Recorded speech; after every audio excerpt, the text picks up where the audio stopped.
ও জোনালী কি কৰি আছ? কাপোৰ মেলি দিছো। কাপোৰ মেলি আছো।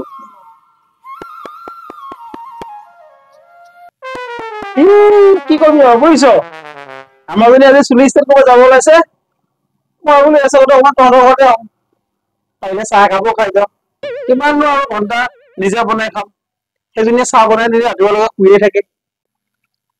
বঢ়িয়া। দে বৰ ৰ'দ পৰিছে হয়।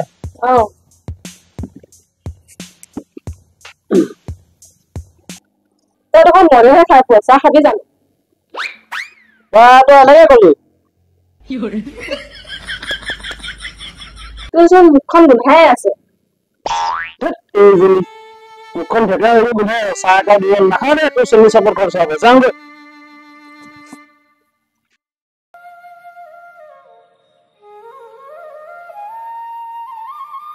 সেইটো খালি লেবেলে দিবলৈ আহে আপোনাৰ চাউল বাকতে মদ খাই শুই থাকিল। এতিয়া জীৱনটো সুধা ভাত খাওঁতে যায় আকৌ তাক ধুনীয়াকে চুলি ষ্টাৰ্ট কৰিব পঠিয়ায়।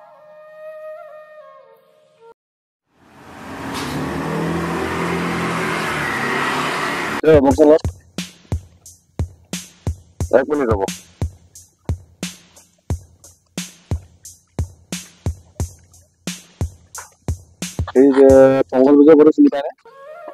পংকজ বিশ্বৰ ঘৰটো? হয়। মই পংকজ বিশ্ব। কিয় বা বিচাৰিলা? আপুনি চৰকাৰী ৰেচন পাতি কিবা পায় নে দাদা? চৰকাৰী ৰেচন? কিয় সুধিলা? পাওঁতো। চৰকাৰী ৰেচনো পাওঁ। 45 কেজি চাউল। ঘৰত 9টা মানুহ। 2জনী ছোৱালী বিয়া দিলো। সিহঁতৰ ভাগৰ ৰেচনৰ চাউলো পাওঁ। বুজিছা? আৰু এতিয়া কি ধুনীয়া ঘৰ বনাই আছো। চাপ ঢালাই বিল্ডিং। কলম দিয়া হৈ গৈছে। মিস্ত্ৰী কেইটা ধুবুৰীত। এতিয়া সিহঁতে ঘৰলৈ গৈছে। ঈদ আছে সিহঁতৰ। সিহঁতে আহিলে মানে চাপ ঢালাই ষ্টাৰ্ট হ'ব আৰু। আপুনি চাপ ঢালাই কৰিব বনাই? তেতিয়াহ'লে আপোনাক চৰকাৰী ঘৰ নহ'লেও আপোনাৰ চাপ ঢালাই কৰিব যদি। ঠিক আছে দিয়ক মই চৰকাৰৰ কথা পাতি আপোনাৰ নামটো কাটি দিয়ে। দাদা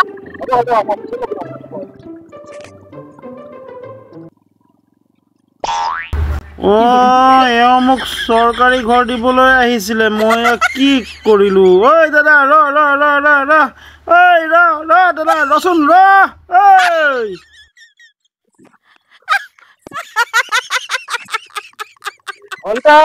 কি কৰিলো চৰকাৰী ঘৰতে আহিছিল এতিয়া মিছাতে চাপ ঢালাই ঘৰ থকা বুলি কলো বোলে নামটোৱে কাটি দিয়ে।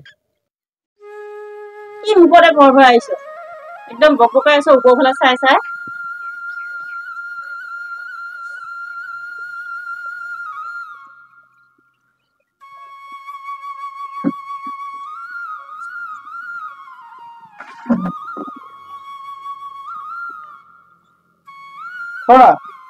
এই বিৰাট ডাঙৰ কথা এটা হ'ল বুজিছা। মস্ত ভুল কৰি পেলালো আজি মই।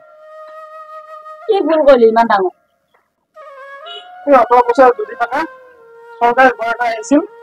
ল'ৰা এটা বাইক লৈ আহিছিল। মোক সুধিলে তাৰপিছত মই তেতিয়া মানে প্ৰথমতে কথা কোৱা নাই কি ৰেচন পাই কিবা এটা সুধিছে। মই বোলো কৰ ৰাস্তা ল'ৰা কিয়নো কম মোৰ অকণমান লেবেলটো চাপ ঢালাই ঘৰ আছে বুলি। সি ক'লে আপোনাৰ চাপ ঢালাই ঘৰ আছে যদি আপোনাৰ চৰকাৰী ঘৰ কিয় বুলি খুব পিঠা গুচি গ'ল নামটো কাটি দিম বুলি ক'লে।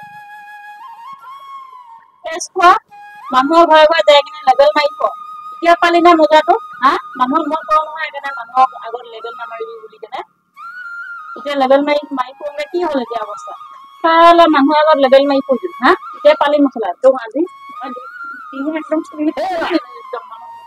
মানুহ থাকি নেকি পৃথিৱীত ইমান মই কওঁ সদায় সদায় লেবেল নামাৰিবি মানুহৰ আগত লেবেল মাৰি ফুৰিব ৰাস্তা এখাতে যাকে লগ থাকে আহিব মোৰ বিল্ডিং আছে মোৰ ঘৰ আছে এতিয়া কেনেকুৱা লাগে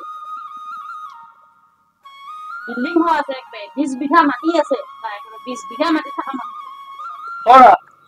হ'ব দিয়া চৰকাৰী ঘৰ নাপালে কিয় নিজে বনাই ল'ম। এই বৈশ্যৰ পংকজ বিশ্বৰ দম আছে বুজিছা। চব কথা বাদ দিয়া 20 টকা এটা দিয়া আমাৰ গেলা অলপ খাই এনেকে কৰি এইখিনিয়ে তোৰ জানিবি তাৰ বাহিৰে আৰু বেলেগ কাম একোডাল নাই।